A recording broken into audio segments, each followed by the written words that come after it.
Geopolitics में एक कहावत होती है, there are decades when nothing happens and there are weeks in which decades happen. अगर आप ईरान में देखें पिछले 24 घंटों में जो हुआ है, तो यहां हफ्तों की भी बात नहीं है, एक दिन में 40 साल का जो इतिहास है वो बदल गया है। जो मिडिल ईस्ट में जो पावर की परिभाषा है, जो रीजनल पावर की परिभाषा है, पीस की जो परिभाषा है, वो 24 घंटों के अंदर अंदर बदल गई है।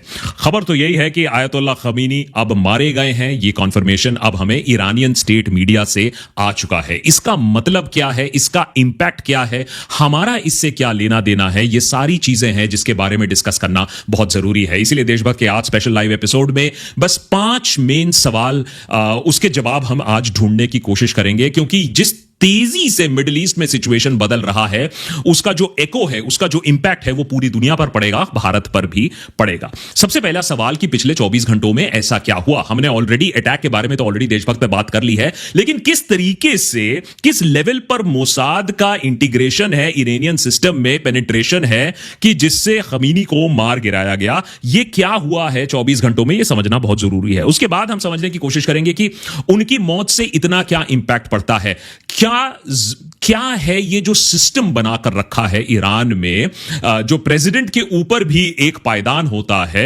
आयतुल्लाह का, वो समझने की जरूरत है। और उसके बाद जो चेन ऑफ कमांड का सवाल आता है कि क्या ईरान में आज चेन ऑफ कमांड जिंदा है, क्या ईरान हिट बैक कर पाएगा। अगर चेन ऑफ कमांड नहीं है तो फिर दुनिया सुरक्षित है, मिडिल ईस्ट सुरक्षित है, दुबई का एयरपोर्ट फिर से खुल सकता है। लेकिन अगर चेन ऑफ कमांड अभी भी है, इन प्लेस है, अगर इंस्ट्रक्शंस अभी भी इन प्लेस है, तो अभी भी ईरान के पास बहुत सारे बैलिस्टिक मिसाइल्स हैं जिसका वो इस्तेमाल कर सकता है। तो ये जानने की जरूरत है, क्या एक फोर्स्ड रिजीम चेंज से जो अमेरिका इजराइल कराने की कोशिश कर रहा है, यह सक्सेसफुल होता है। लीडर को तो आपने मार गिराया, मुबारक हो आपको, लेकिन क्या इससे शांति बहाली होगी, क्या इससे डेमोक्रेसी आएगी, यह भी समझना जरूरी है। थोड़ा इतिहास यहां देखना जरूरी है। और क्या इससे अमेरिका की लेजिटिमेसी अब एकदम ही खत्म हो गई है। किस तरीके की इंटरनेशनल पावर की हम बात कर रहे हैं। बहुत लोग इंडिया में भी सेलिब्रेट कर रहे हैं इस मौत को, लेकिन भूल मत जाइए कि कल हमारे साथ भी यह हो सकता है, क्योंकि जिस तरीके से अब अमेरिका की दादागिरी बढ़ चुकी है कि इजराइल के साथ मिलकर अमेरिका जो चाहे अब वो कर सकता है, कोई बचाने वाला, कोई बोलने वाला नहीं है। चाइना तो अपना मुनाफा ही देखेगी। ये 5 सवाल है जिसके जवाब हम आज जल्दी से ढूंढने की कोशिश करेंगे। सबसे पहले समझ लेते हैं कि हुआ क्या। 28 फरवरी को यह अटैक आता है। महीनों की चेतावनी के बाद हमें पता चलता है कि एक एरियल स्ट्राइक लॉन्च कर दिया गया है। इजराइल ने अपने तरफ से, अमेरिका ने अपने बेसिस और एयरक्राफ्ट कैरियर से यह अटैक को लॉन्च किया। इनिशियल अटैक का मोटिव ही यही था, पिछले बार की तरह न्यूक्लियर अटैक न्यूक्लियर साइट्स पर नहीं था, उनके न्यूक्लियर प्रोग्राम को क्षति पहुंचाना या साइंटिस्ट को मारना नहीं। इस बार निशाना साफ था कि जो टॉप मिलिट्री और जो पॉलिटिकल लीडरशिप है उसका सफाया कर दिया जाए, जिससे एक चेंज ऑफ गार्ड हो पाए, जिससे डेमोक्रेसी की बहाली हो पाए, जिससे लोग सड़कों पर आ पाए। इसके लिए यह किया गया है, एटलीस्ट पब्लिकली तो यही बोला गया है। लेकिन कहीं ना कहीं ईरान ने पहले बोला कि नहीं, हमारे जो लीडरशिप है वो बिल्कुल इंटैक्ट है, आप उनको क्षति नहीं पहुंचा पाए हो। लेकिन एक चीज तो साफ हो गई थी कि ईरान तिलबिलाया हुआ था। जिस तरीके से 7 देशों के खिलाफ उन्होंने मोर्चा खोला, जहां जहां अमेरिकन बेसेस है उन पर अटैक करना शुरू किया, इससे एक बात तो तभी साफ हो गई थी कि ईरान तिलबिलाया हुआ है, अब होल्ड बैक नहीं कर रहा है। तो कोई वजह तो जरूर हुई होगी इतना बड़ा रिटेलिएशन का। और इसी रिटेलिएशन का जो वजह ढूंढते ढूंढते लोग बोलने लगे कि कुछ तो गड़बड़ है। स्टेट मीडिया फिर धीरे धीरे चुप हो जाती है। पहले बात होती है कि खमीनी आएंगे या प्रेसिडेंट साहब आएंगे, टेलीविजन पर संबोधित करेंगे देश को, लेकिन फिर वो नहीं होता है। रात तक नेतन्याहू बताने लगते हैं कि हमारे पास अब संकेत हमें मिल रहे हैं कि खमीनी मारे गए हैं। उसके बाद रात को ट्वीट करते हैं डोनाल्ड ट्रंप, ट्वीट करके कहते हैं कि one of the most evil people in history is dead. तो ये आप एक तरफ से मान लीजिए कि जब अमेरिकन प्रेसिडेंट से एक ट्वीट आता है तो कहीं ना कहीं इसकी कॉन्फर्मेशन आती है, लेकिन हम तब भी रुके रहे। और कुछ घंटे पहले फिर जब ईरानियन स्टेट मीडिया ने भी कंफर्म किया, उनको मारा गया था। He was working, the supreme leader was killed at his work place in his office carrying out his assigned duties. तो सवाल यह है कि अमेरिका को और इजराइल को मालूम कैसे चला किस तरीके से प्रेसिशन स्ट्राइक किया जाए। इसका हिंट थोड़ा ट्रंप ने खुद ही दिया जब उन्होंने कहा कि Khamenei was unable to avoid our intelligence and highly sophisticated tracking systems. इस बात पर ध्यान इसलिए देना जरूरी है क्योंकि बमबारी में तो अमेरिका कभी पीछे नहीं हटा है, लेकिन ग्राउंड इंटेलिजेंस जो इजराइल लाता है इस पूरे गेम में, इसी ने पूरा गेम को पलट दिया। पूरी परिभाषा जो युद्ध का है वो बदल दिया, क्योंकि अमेरिका के पास तो सालों से प्रिसिशन गाइडिंग मिसाइल्स है, लेकिन वो प्रिसिशन गाइडेड मिसाइल जाएगा कहां, हिट कैसे करेगा, इसका जवाब अमेरिका के पास नहीं होता था। जो कि लगता है इजराइल और मोसाद ने और इजराइल की मोसाद ने इतनी शातिर तरीके से ईरान में घुस के इन्फिल्ट्रेशन करके सारा जो इंफॉर्मेशन निकाला है, उसी के वजह से लगता है यह काम हो पाया। अब ईरान की मीडिया यह कहने की कोशिश कर रही है कि देखो खमीनी कहीं भागा नहीं था, वो अपना काम कर रहा था, उसे मारा गया था। लेकिन अगर आप सैटेलाइट फोटोज देखो तो बंकर बस्टिंग बॉम्ब्स का इस्तेमाल किया गया था। इसका मतलब खमीनी छुपे हुए थे बंकर के अंदर और उनको वहां पिन डाउन करके बंकर बस्टिंग बॉम्ब्स का इस्तेमाल करके उन्हें वहां मारा गया था। बात सिर्फ खमीनी की नहीं है, अगर हम टॉप लीडरशिप की भी बात करें तो अब कॉन्फर्मेशन इस बात की भी है कि आईआरजीसी जो इरानियन रेवोल्यूशनरी गार्ड कोर है, उनके जो कमांडर हैं जनरल मोहम्मद पख्तौर, defence minister general Aziz, secretary of Iranian defence council Ali Shamkhani, इनको भी मार गिराया है। तो कहीं ना कहीं बहुत क्षति पहुंची है ईरान के जो टॉप लीडरशिप है, और यह दिखाती है कि मोसाद ने कैसे वॉर की परिभाषा बदल दी है, किस तरीके से प्रिसिशन स्ट्राइक करके इन लोगों को निकाला गया है। ऑब्वियसली इसमें ईरान की भी गलती यह है कि इतने लोग इस एडमिनिस्ट्रेशन से नाखुश थे, इतना अनपॉपुलर था कि बहुत सारे लोगों को तो मोसाद ऐसे ही शायद रिक्रूटमेंट कर पा रहा हो। मोसाद के बारे में आते हैं एक सेकंड में, लेकिन बात यहां इसलिए भी इंपॉर्टेंट है कि खमीनी कौन था और उसकी मृत्यु से ईरान की जो परिभाषा है, जो पूरी हिस्ट्री है, वो कैसे बदल सकती है। सोचिए 37 इयर्स से कोई बंदा राज कर रहा हो एक देश पर, एब्सोल्यूट अथॉरिटी डिक्टेटोरियल कंट्रोल से राज कर रहा हो। 86 की उम्र उनकी हो चुकी थी, उम्र तो ढल ही रही थी, लेकिन आयरन ग्रिप था। सोचो इतनी लंबी किसी की रेन हो ईरान में, जो बुश से लेकर ट्रंप तक सारे अमेरिकन प्रेसिडेंट्स को इस बंदे ने देख कर रखा था। आयतुल्लाह और खोमेनी ने क्रांति की, रेवोल्यूशन किया, लेकिन खमीनी है जिसने पूरा एक स्टेट स्ट्रक्चर बनाया, और उस स्टेट स्ट्रक्चर में जो रेवोल्यूशनरी गार्ड्स है, जो मिलिट्री है, जो जुडिशरी है, सबको अपना लॉयल बनाया। और यही शायद उनका हॉलमार्क था कि इतनी बर्बरता का इस्तेमाल करके, धर्म का इस्तेमाल करके एक लॉयल बेस बनाकर एक एब्सोल्यूट मोनार्की बनाई गई है, एक थियोक्रेटिक स्टेट जिसे बनाया गया था। इंटरेस्टिंग चीज यह है कि आयतुल्लाह खमीनी के ये प्रोटोजे हुआ करते थे। खमीनी इनके सबसे फेवरेट शागिर्द हुआ करते थे, और इन्हें चुना गया था। जो रेवोल्यूशनरी जो खमीनी है जिन्होंने ये पूरा किया, उन्होंने इनको चुना, और ये जब चुने थे तब ये आयतुल्लाह बनने के लिए काबिल भी नहीं थे। इनके लिए संविधान को भी बदला गया था जिससे वो सक्सीड कर पाए आयतुल्लाह खमीनी को। और खमीनी ने उसके बाद जो सिस्टम बनाया, एक लॉयल बेस का सिस्टम बनाया, जिसको हिलाना बहुत ही मुश्किल रहा है। याद रखिए ईरान में बार बार रेवोल्यूशंस हुए हैं, लोगों ने अपनी आवाज उठाने की कोशिश की है। 2022 में माशा अमीन की पूरी कहानी सबको मालूम है, और अब 2026 में जो इकोनॉमिक क्राइसिस को लेकर जो प्रोटेस्ट हुए, बहुत ही बर्बरता और ब्रूटल तरीके से रजीम ने, आईआरजीसी ने इन सारे रिवोल्ट्स को फिर सप्रेस कर दिया। अब खबर यह आ रही है कि जब यह पूरा कांड हुआ है, खमीनी मारे गए हैं, तो लोग सड़कों पर हैं। उधर इरानियन स्टेट टीवी कहती है कि लोग मातम मना रहे हैं, तो मातम के जुलूस निकल रहे हैं। इंटरनेशनल मीडिया हमें कह रही है कि लोग जश्न मना रहे हैं, ताली बजा रहे हैं। तो ये कन्फ्लिक्टिंग रिपोर्ट जरूर आ रहे हैं, लेकिन इस पर डिबेट नहीं है कि he had become highly unpopular.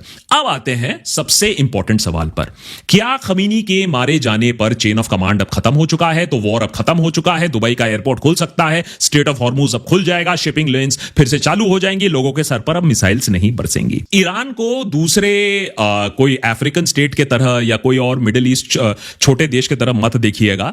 Iran एक रीजनल सुपर पावर था, at the brink of nuclear weapon था। उसके पास हाईली सोफिस्टिकेटेड बैलिस्टिक मिसाइल्स हैं, सुपरसोनिक बैलिस्टिक मिसाइल्स हैं, जिससे इजराइल भी डरता है एज ऑफ नाउ। और शायद अमेरिका ही ऐसा एक पावर था जो ऐसा क्लीन एंड स्क्वायर स्ट्राइक कर पाता। लेकिन इन्होंने इस चीज को प्लानिंग करके रखी है। इसमें एक ग्रेडेड सिस्टम होता है जहां रिस्पॉन्सिबिलिटी खमीनी के बाद दूसरे लोगों को भी जाता है। खमीनी ने खुद 3 लोगों को एज पॉसिबल सक्सेसर्स मार्क करके रखा था, जिसमें नंबर 1 है head of judiciary Gholam Hosseini, उनके खुद के chief of staff Ali Asghar, और काफी इंटरेस्टिंग चीज है Hassan Khomeini, grandson of the माने basically revolutionary and the founder. तो आयतुल्लाह खोमेनी के जो ग्रैंडसन हैं उनका नाम भी इसमें आता है, और मुज्तबा जो उनके बेटे हैं उनका नाम एज अ सक्सेसर आता है। लेकिन खमीनी ने खुद भी कहा था कि वो अपने बेटे को, he doesn't want to make it a hereditary system, तो वो अपने बेटे को नहीं चाहते थे कि वो सक्सीड करे। लेकिन ये नाम है हमारे सामने, और अगर इनमें से कोई अभी सक्सीड कर जाता है तो दिक्कतें अभी अमेरिका और इजराइल के लिए इतनी जल्दी खत्म नहीं होंगी। अभी के लिए कॉन्स्टिट्यूशन किक इन करता है, अभी एक काउंसिल होगा, उसमें जुडिशरी, हेड ऑफ जुडिशरी, एक गार्जियन काउंसिल से, और प्रेसिडेंट। तो अभी एक कॉन्स्टिट्यूशनल सिस्टम में भी एक टेक ओवर का सिस्टम है, और फिर एक इलेक्शन का सिस्टम होगा।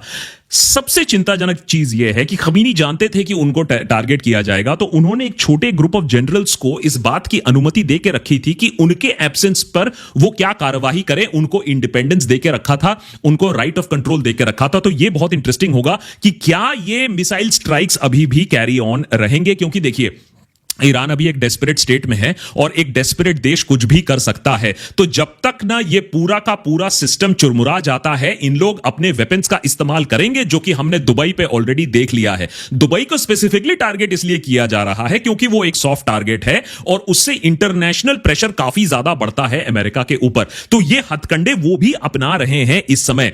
2000 से ज्यादा बैलिस्टिक मिसाइल से, याद रखिए ईरान के पास 3 से 6 हजार इनके पास माइंस हैं, जिससे ये स्ट्रेट ऑफ हॉर्मुज को रोक कर रख सकते हैं। 20% तक का ग्लोबल तेल, एलएनजी, ये रोक सकते हैं। तो अभी इतनी आसान चीज नहीं है, अभी भी बहुत सारी चीजें इस पूरे कहानी में होनी बाकी है। लेकिन यहां एक चीज तो बोलना पड़ेगा कि पिछले जो इस पूरे वॉर में जो पैलेस्टाइन और इजराइल का पूरा संघर्ष रहा है, मिडिल ईस्ट में जो हमने पिछले 1 साल में देखा है, इससे वॉर की परिभाषा भी काफी चेंज हो जाती है। क्योंकि मोसाद जो कर रहा है, जिस तरीके से इंटेलिजेंस एजेंसीज ने काम किया है, और जिस तरीके से मोसाद ने एग्जीक्यूशन किया है, उससे बहुत सारी इंटेलिजेंस एजेंसीज अभी सीख ले रही होंगी। याद रखिए हमास के चीफ को ईरान में कैसे मारा, उनके आने के हफ्तों पहले उनके जो गेस्ट हाउस है वहां बॉम्ब प्लांट कर दिया, और जब वो आए हमास के हेड, तब उनको वहीं बॉम्ब ब्लास्ट करके मार डाला गया। लेबनान में पेजर्स और वॉकी टॉकी में बॉम्ब्स इंस्टॉल कराए गए और फिर रिमोट कमांड से एक्सप्लोड कराए गए। या फिर अगर आप हिजबुल्लाह चीफ नसरल्लाह की बात करें तो उनको प्रिसिशन स्ट्राइक से बेरूट में मारा गया। और अब जो खबर आ रही है, ईरान में एप्स को हैक करके लोगों को बोला जा रहा है कि आप लोग सड़कों पर उतरो, और रेवोल्यूशनरी गार्ड्स को बोला जा रहा है कि जो अभी वेपन रख देगा, जो अभी आत्मसमर्पण कर देगा, उसको इम्यूनिटी मिल जाएगा, नहीं तो मरने के लिए तैयार हो जाओ। तो प्रिसिशन गाइडेड बॉम्ब्स हो गए, आपके पास हैकिंग हो गया, आपके पास बॉम्ब मैन्युफैक्चर इनटू पेजर हो गया, या फिर बॉम्ब आपने लगाया है हफ्तों पहले। ये सारे जो पैतड़े अपनाए गए हैं दूसरे इंटेलिजेंस एजेंसीज अभी इस समय देखेंगे। लेकिन इतना करने के बाद भी क्या कोई रिजीम चेंज आप कर सकते हो रिमोटली? क्या बम गिराकर ऊपर से रिजीम चेंज हो सकता है? शायद अगर हम थोड़ा सा हिस्ट्री देखें, अगर हम इराक में देखें, अगर हम लिबिया में देखें, अगर हम अफगानिस्तान में देखें, तो आपको समझ में आएगा कि रिजीम चेंज करना तो आसान पार्ट होता है, किसी को मार गिराना तो आसान पार्ट होता है, लेकिन क्या उसके बाद देश में स्थिरता आती है, रीजन में स्थिरता आती है, या और अस्थिर हो जाता है और एक्सट्रीमिस्ट फोर्सेस आ जाती हैं? यह सोचने वाली बात है। अब देखिए, ईरान में जो थियोक्रेटिक सिस्टम आपने लगा के रखा है, उसमें उसको मानने वाले भी आज हैं, तो ना मानने वाले भी हैं, मानने वाले भी हैं। तो बेस्ट केस सिनारियो अगर ईरान के तरफ से देखा जाए तो एक स्मूथ ट्रांजिशन ऑफ पावर हो जाएगा, नए लोग इलेक्ट हो जाएंगे, और ये जो जंग उन्होंने अमेरिका के खिलाफ जारी रखी है वो करते रहेंगे। अब आता है दूसरा सिनारियो, जहां मोर हार्डलाइनर्स टेक ओवर कर लेते हैं कि ये देखो इन्होंने हमारे लीडर को मारा, अब हम इसका और बदला लेंगे। और ऑलरेडी ईरान ने बदले की भावना पहले ही दिखा दी है कि ये उन लोग चुप नहीं बैठने वाले हैं। तो हो सकता है सिचुएशन और भी खराब हो जाए, हार्ड लाइनर्स के हाथ में पावर आ जाए, वो मिसाइल आ जाए, वो न्यूक्लियर स्टॉकपाइल आ जाए, जिससे वो और भी तबाही मचा पाए। और एक और सिनारियो है जिसको डूम्सडे सिनारियो कहा जाता है, कि ईरान कंप्लीटली बिखर जाए, जैसे सीरिया में हुआ था कि अलग अलग ग्रुप्स आकर देश में अपने अपने अलग अलग एरियाज कार्व आउट कर ले, और उसके बाद अमेरिका को वहां फिर बूट्स ऑन द ग्राउंड भेजना पड़ेगा, जो कभी भी किसी को भी एक्सेप्टेबल नहीं होगा। अगर अमेरिकन ट्रूप्स यहां मारे जाते हैं तो ट्रंप का वो पॉलिटिकल सुइसाइड आप उसे मान सकते हो, क्योंकि अमेरिका में भी ये जंग कोई चाहता नहीं है। इंडस्ट्रियल सेक्टर और वॉर सेक्टर को छोड़कर ये जंग वहां कोई चाहता नहीं है। तो ये बहुत इंटरेस्टिंग सिचुएशन होगा कि रेजिम चेंज से आपने मार तो किसी को दिया, लेकिन क्या उससे रेजिम चेंज होगा, क्या उससे शांति बहाली होगी, ये थोड़ा सा समझना है, क्योंकि अल्टीमेटली बेनिफिट इससे कौन कर रहा है। इजराइल की हेजेमनी बन जाएगा, इजराइल वहां का पापा बन जाएगा और अमेरिका ग्लोबल पापा बन जाएगा। लेकिन इससे अमेरिकन बेनिफिट कर रहे हैं या मिडिल ईस्ट के लोग बेनिफिट कर रहे हैं? हां, जरूर बात सही है, वहां एक डिक्टेटोरियल सेटअप था, लेकिन क्या अमेरिका के बॉम्ब गिराने से वहां डेमोक्रेसी आ गई? अमेरिका क्या यह डेमोक्रेसी के लिए कर रहा है? यह आप भी समझदार हो। फाइनली आखिरी सवाल, और वो है कि इससे अमेरिकन लेजिटिमेसी और वर्ल्ड ऑर्डर का क्या? जिस तरीके से वर्ल्ड ऑर्डर की धज्जियां उड़ रही हैं, उससे हमें ज्यादा खुश होने की जरूरत नहीं है, क्योंकि हमारे साथ भी यह बर्ताव हो सकता है फ्यूचर में कि तुम हमारी बात मानो, तुम हमारा सामान खरीदो, तुम हमारा एआई इस्तेमाल करो, नहीं तो हम तुम्हारे ऊपर भी बम गिरा देंगे। आज यह मजाक की बात नहीं रह गई है। अगर आप देखो कि चलिए ठीक है, अमेरिका तो फादर ऑफ डेमोक्रेसी है, उसने डेमोक्रेसी बहाली के लिए किया। देखिए, इतनी मंशा थी डेमोक्रेसी बहाली के लिए कि यूएन की परमिशन या सलाह लेने की जरूरत नहीं है, इंटरनेशनल कोalition बनाने की जरूरत नहीं है, अपने कांग्रेस से डिस्कस करने की जरूरत नहीं है। आपने सीधे जाकर बम बरसा दिया। एक इंसान और एक देश मिलकर यह सारा काम कर रहे हैं, तो यह कहीं ना कहीं इंटरनेशनल ऑर्डर का काफी बड़ा मजाक यहां उड़ रहा है। यूरोप का जब अपने पर आया था, जब ग्रीनलैंड की बात आई थी, तो यूरोप त्राही त्राही करने लगा था, जिसके बारे में हमने आपको एपिसोड बनाकर भी बताया था। लेकिन अब यूरोप को कोई दिक्कत नहीं है कि एक दूसरे देश के लीडर को इस तरीके से असैसिनेट कर दिया गया है, उसमें यूरोप को कोई दिक्कत नहीं है। फ्रांस, इंग्लैंड ये सब ज्वाइन भी कर चुके हैं। नहीं अमेरिका, तुम आगे बढ़ो, हम तुम्हारे साथ हैं। अभी ये चल रहा है। तो कहीं ना कहीं ये इंटरनेशनल ऑर्डर का कोलैप्स है, रूल्स बेस्ड लॉ का बिल्कुल कोलैप्स है, और इससे बाकी देश अब सोच रहे होंगे कि अब अगला नंबर किसका है। और इसमें न्यूक्लियर टेक्नोलॉजी का भी एक सवाल आता है। इतने दशकों से इंटरनेशनल कम्युनिटी यही बोल रही थी, जो बड़े पावर्स हैं, कि आप लोग अपना न्यूक्लियर वेपन प्रोग्राम छोड़ दो, हम इंटरनेशनल ट्रीटीज के थ्रू आपकी सिक्योरिटी गारंटी कर रहे हैं। सद्दाम हुसैन ने, उसके पास कोई न्यूक्लियर वेपन नहीं था, उसको मार गिराया गया। गद्दाफी ने अपने न्यूक्लियर वेपन प्रोग्राम को छोड़ दिया, तब भी उसे मार गिराया गया। खमीनी के पास न्यूक्लियर वेपन नहीं थे, तब भी उसको मार गिराया गया। किसके पास न्यूक्लियर वेपन है?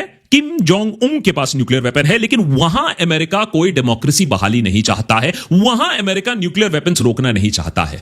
तो बेसिकली एक संकेत इंटरनेशनल कम्युनिटी को यह जाता है कि अगर आपके पास न्यूक्लियर वेपन है तब आप सेफ हो, अगर आपके पास न्यूक्लियर वेपन नहीं है तो हम अपने बॉम्ब आपके ऊपर गिरा देंगे, आपके लीडर को हम मार देंगे। डेमोक्रेसी का एक ड्रेसिंग देकर, एक मुखौटा पहनाकर आपके देश पर अटैक हो जाएगा। तो कहीं ना कहीं इंटरनेशनल कम्युनिटी से देख रहा है और समझ रहा है कि भैया हमें भी अपने आप को हथियार से लैस करना पड़ेगा, हमें भी अगर न्यूक्लियर टेक्नोलॉजी है तो उसे अपनाना पड़ेगा। और चाइना भी इसे देख रहा है, सोच रहा है पहले वेनेजुएला अमेरिका ने किया, अब उसने ईरान किया, अब मैं भी ताइवान कर ही लेता हूं। कल जब चाइना ताइवान पर हमला करेगा, ताइवान को ले लेगा, तब इंटरनेशनल कम्युनिटी कुछ बोलने लायक नहीं रहेगा। और इसी तरीके से जब चाइना हमारे ऊपर भी भारी हो जाएगा, तब भी हमारे लिए कोई बोलने वाला नहीं होगा। नॉट टू फॉरगेट, अब हमें अमेरिका और इजराइल की भी दादागिरी झेलनी पड़ेगी। ऑलरेडी हम देख रहे हैं किस तरीके से एक ट्रेड डील हमारे मुंह के थ्रू ठूस दिया गया था, जो हमारे लिए अच्छा नहीं है। लेकिन अमेरिका जानता है कि अभी उसकी दादागिरी चल रही है, वो कुछ भी चाहे वो कर सकता है। तो यहां जो लोग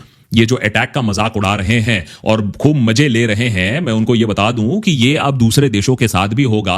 बात ईरान तक नहीं रुक रही है, बात ईरान से इंडिया आने में ज्यादा देर नहीं लगेगी। और अमेरिका जो उनके पालतू हैं, अब उनके लिए काम करेगा, उनके भलाई के लिए काम करेगा, और जो उनके खिलाफ आवाज उठाने की कोशिश करेगा उन पर भी बम गिरा सकता है, इकोनॉमिक प्रेशर और भी ज्यादा लगा सकता है। तो एक नए फेज पर हम आ चुके हैं, काफी परिभाषा दुनिया की बदल चुकी है। और अब देखना यह है मोस्ट इंपॉर्टेंटली अगले कुछ घंटों में, अगले कुछ दिनों में, कि क्या एक सरेंडर होता है ईरान की तरफ से या ट्रांजिशन ऑफ पावर होता है, हार्डलाइनर्स टेक ओवर करते हैं और जो 2000 बैलिस्टिक मिसाइल हैं उनका पूरा उपयोग होता है या नहीं। यह देखने वाली बात है, जिस पर हम देशभक्त पर भी देखते रहेंगे। लेकिन इंटरनेशनल जो सिस्टम है, जो ऑर्डर है, पिछले 24 घंटों में काफी हद तक बदल गया है। यह हमें भी समझना होगा, इसका इंपैक्ट हमारे ऊपर भी आएगा।